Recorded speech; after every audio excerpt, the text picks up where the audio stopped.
limpa no São Paulo continua. Já o São Paulo é alvo de um processo milionário de um ex-jogador, Juan Tressoldi. Hora de falar também sobre o São Paulo com péssima notícia. Hora de falar sobre o São Paulo, para contar que a limpa no tricolor continua. O São Paulo tenta acertar os últimos detalhes para rescindir o contrato com o volante Luan. Essa rescisão deve acontecer de forma amigável. O atleta não faz parte dos planos de Dorival Júnior. São Paulo que já havia anunciado um empréstimo do Alan Franco e negocia detalhes para liberar também o Tapia. O Alan Franco e o Tapia o Alan Franco vai jogar nos Estados Unidos e o Tapia tem negociações com o Columbus Crew. São Paulo, no primeiro momento, liberaria o Tapia de graça para esse empréstimo e agora tenta pelo menos $500 mil. O Negruti virou reforço do Atlético, volante revelado na base que fica no time da Série B até o fim da temporada. Já o Moreira, que estava emprestado ao Porto, não foi comprado pelo clube português, mas não voltará ao São Paulo. Ele tem tratativas com a equipe dos Emirados Árabes Unidos. O volante Hugo e o lateral direito Mike não ficam e aguardam por propostas de empréstimo. Paulinho vive situação parecida, atacante de 21 anos de idade que pode ir parar no Avaí.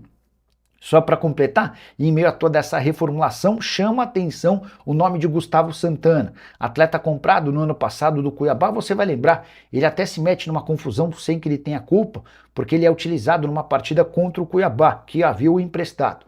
Até por isso o time cuiabano pediu uma multa de R$1 milhão que estava prevista no contrato. No fim das contas, o São Paulo se livrou do pagamento dessa multa, comprou o Gustavo Santana, que disputou a Copa São Paulo. Mas, depois da Copinha, ele deixou de ser utilizado pelo time da base, porque estourou a idade e também não era aproveitado no principal. Estava meio que escanteado. E esse Gustavo Santana escanteado virou ótima opção para o Dorival Júnior nesse período de intertemporada, tem deixado boa impressão e deve ganhar minutos no time principal nos próximos jogos. Sem perder tempo, pedir para deixar like, se inscrever no canal e ativar as notificações. Informação exclusiva, Juan Tressoldi está cobrando na justiça R$13.700.000 do São Paulo. A ação foi distribuída na semana passada e a cobrança, se confirmada, pode ser um grande problema, mais um, do ponto de vista financeiro para o tricolor, que passa por uma de suas maiores crises da história. Primeiro explicar por que o Juan Tressoldi pede esses R$13.700.000. Jogador que atuou por empréstimo no São Paulo entre 2024 e 2025, ele pertencia ao Sassuolo. Você vai lembrar que quando ele deixa o São Paulo, o Tressoldi tinha um problema no joelho. E ele precisou terminar sua recuperação no time italiano para ser depois emprestado e nessa temporada comprado em definitivo pelo Atlético Mineiro. Pois bem, Juan Tressoldi foi à justiça e exige um reconhecimento de acidente de trabalho por conta dessa lesão no joelho. Ele também cobra direitos de imagem atrasados. Ele quer uma indenização pela estabilidade e cobra falta de seguro. Isso sem falar nos valores da rescisão que seguem abertos. Importante contar que desses R$13.700.000, 6 milhões que se referem à possibilidade dele não conseguir mais jogar, esses 6 milhões talvez sejam excluídos do resultado final, mas todo o restante é bem provável que o Juan Tressoldi consiga. Então a gente está falando de uma dívida bastante alta, de algo na casa dos R$7 milhões para o São Paulo pagar. Tricolor que tem atrasado direitos de imagem, que tem dívidas em relação a luvas e comissões, enfim, aquele caos financeiro que você já está bem habituado. Sobre reforços, será que o Tricolor ainda busca contratações? A expectativa da diretoria é de que só chegue um ou outro reforço em caso de excelente oportunidade de mercado. O Ivan Almeida mandando boa noite. O Estevão Alves, boa noite, Nicola. Novidades no meu São Paulo? Vamos lá, Estevão. Deixa eu trazer uma informação exclusiva que eu contei no vídeo da tarde. Vocês lembram do Juan Tressoldi, né? Zagueiro que passou pelo São Paulo entre 24 e 25. Ele deixou o São Paulo com uma lesão no joelho.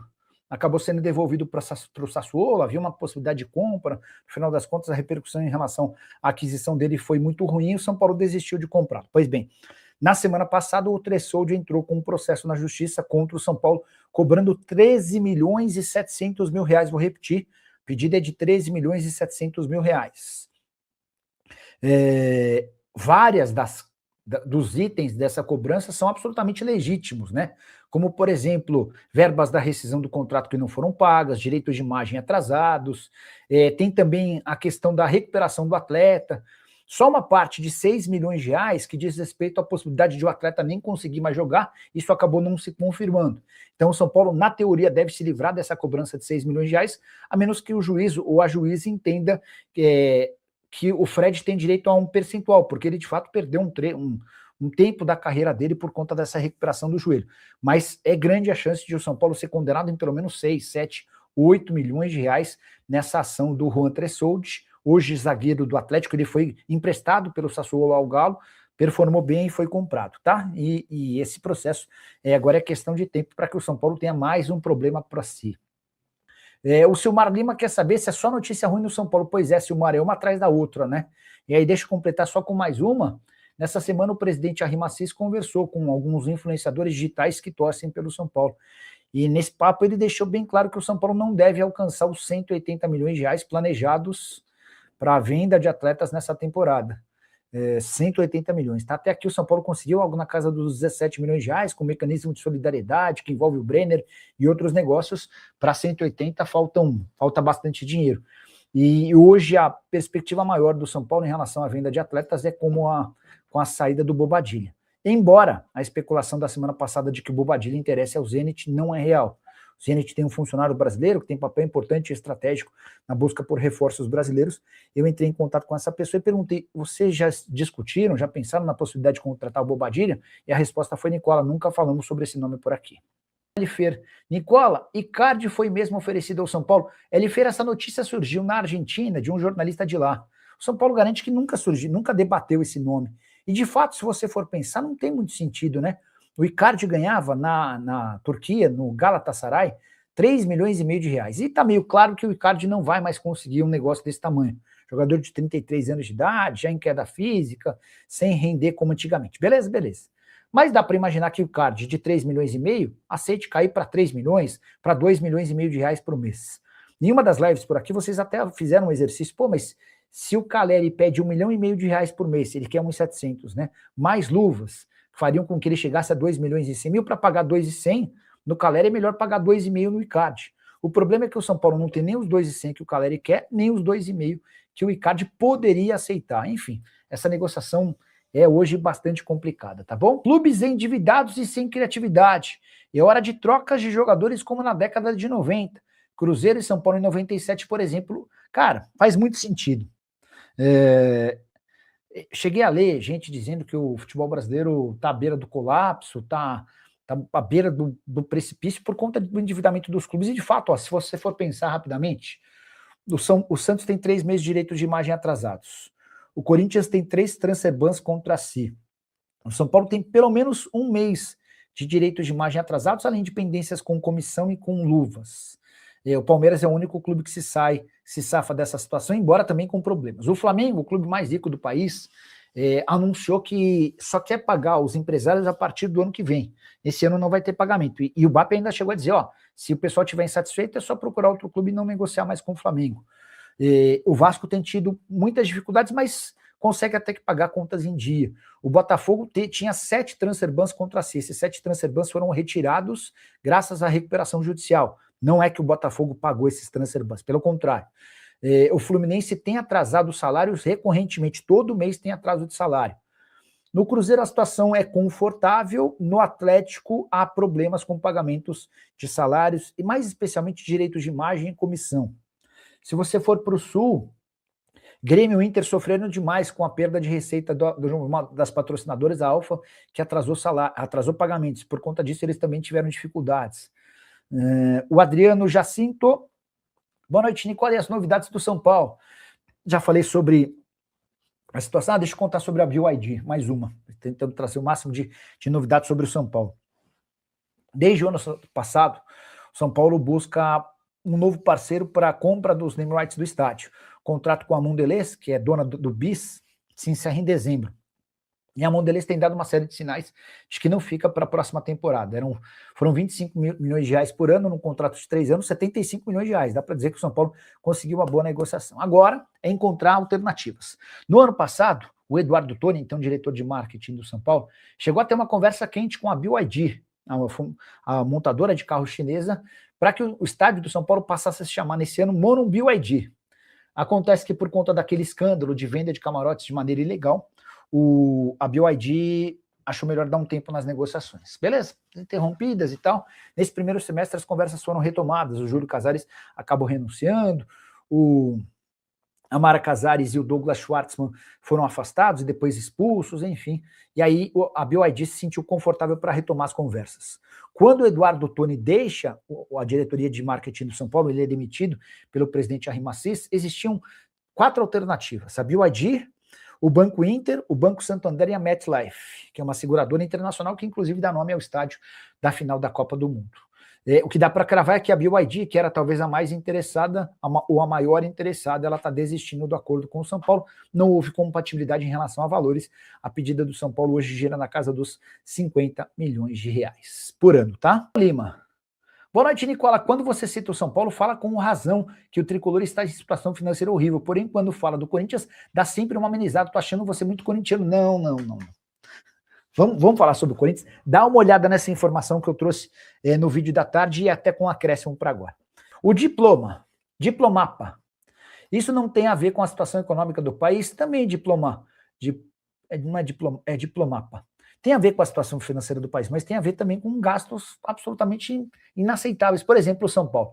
São Paulo está contratando o Newton com a promessa de que vai pagar o Botafogo 18 milhões de reais. O Newton é um volante de 26 anos de idade, que nessa temporada, com todas as dificuldades do Botafogo, ficou em 12 partidas no banco sem ser utilizado. Ele ficou em 18 jogos no banco.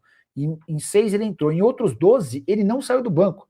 Esse cara de 26 anos de idade vale 18 milhões de reais para um clube com a dificuldade financeira do São Paulo?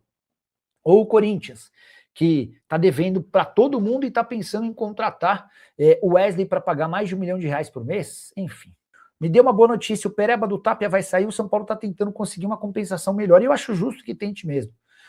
Num primeiro momento, noticiou-se que o Tapia ia para o Columbus Crew de graça, empréstimo gratuito com opção de compra. O São Paulo está tentando pegar pelo menos $500 mil pelo empréstimo, assim como conseguiu com o Alan Franco, tá bom? O João Wellington, desculpa pelos balanços, tá, pessoal? Boa noite, Nicola. Acompanho o goleiro Yang desde o início que ele chegou no São Paulo. Até hoje estou triste porque não teve nenhuma sequência. O goleiro só se destaca com sequência. Ele está em Itapicuru, na Bahia. O João Wellington, deixa eu falar um pouquinho sobre o Yang. Ele está indo para o Portimonense, em Portugal. Vai em definitivo. O São Paulo ainda vai bancar 6 meses do salário do atleta nesse primeiro momento. Daí vai ficar com percentual de uma venda futura. O Wagner Ribeiro ficou revoltado com a forma como o Yang foi tratado. O Wagner Ribeiro, que já foi empresário do Robinho, do Neymar, entre outros, entende que o Yang merecia mais oportunidades, merecia mais chances. Mais do que isso, que o São Paulo errou quando contratou o Carlos Coronel. O Carlos Coronel é um goleiro brasileiro naturalizado paraguaio, que veio de graça depois de ser liberado de um clube nos Estados Unidos. O Wagner Ribeiro afirma que ele foi dispensado por lá e que chegou para ganhar 4 vezes mais do que o Yang. Enfim, agora o Yang vai procurar um novo futuro lá em Portugal, e segundo o Wagner Ribeiro, São Paulo está perdendo mais um goleiro do nível do Ederson, que é goleiro do hoje do Galatasaray, ou do Fener. Ele joga lá na Turquia, mas era do Manchester City, e também do Perry, que se destacou muito no Botafogo e depois foi para a França. O São Paulo acaba de anunciar Aurélio Buta. Acha uma boa ou mais do mesmo? Fabrício Nascimento é mais um jogador que eu acho que o São Paulo não precisava ter contratado. Para contratar, é assim, se o time está em crise financeira, devendo para todo mundo, só contrata se você tiver certeza que vai dar certo, cara.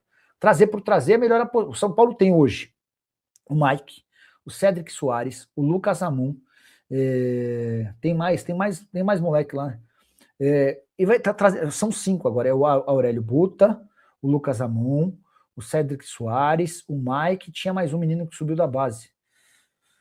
Enfim, o Aurélio Buta teve no futebol alemão, onde era mais reserva do que titular, foi para a Dinamarca e foi mais reserva do que titular também, tá bom? O seu Roberto Tricolor, ele está conversando com o Fábio, né? O São Paulo não tem dinheiro para pagar nem os da casa. O Lucas Rocha, o São Paulo vai já pagar os jogadores e o Macis vai aceitar a XP? Não, o São Paulo não vai aceitar a proposta da XP, a proposta foi considerada ruim, tá? Rafael Terrone, Nicola, o name rights do São Paulo, nada demais, alguma contratação, nenhuma novidade a respeito dos name rights, tá? Sobre reforços, o São Paulo já tem 4 contratações, Vitor Sá, Domingos Duarte, o Newton e o Aurélio Buta, todos já contratados, já acertados e tal. podem pintar reforços apenas em casos de ótima oportunidade de mercado, alguém que o São Paulo não esperava, que chegasse de graça, com muita facilidade, ou se o Bobadilla for vendido. Caso contrário, não deve haver negociação, tá bom? O poderoso Flamengo está numa M financeira equacionando. Tô falando do Santos, mas eles pagam mais de 4 milhões por mês para o Leijonei, o bebê chorão que nunca cresceu, só um psiquiatra explica. Eita. Nicola Caleri vai ficar no São Paulo? Na semana passada, o Arrimacis disse que tem confiança de que esse negócio vai acontecer. Eu tô pagando para ver. A diferença entre as partes é bem grande, tá? Vai haver a necessidade de uma equação financeira para que esse negócio possa avançar. São Paulo precisa primeiro botar um teto salarial. Você vê se pode, Caleri, querendo uma milha e meia. Não, ele quer 1.700. O São Paulo ofereceu 1,5 milhão. E ainda tem luvas, tá? Beijo para todos. A gente volta amanhã. Tchau, pessoal.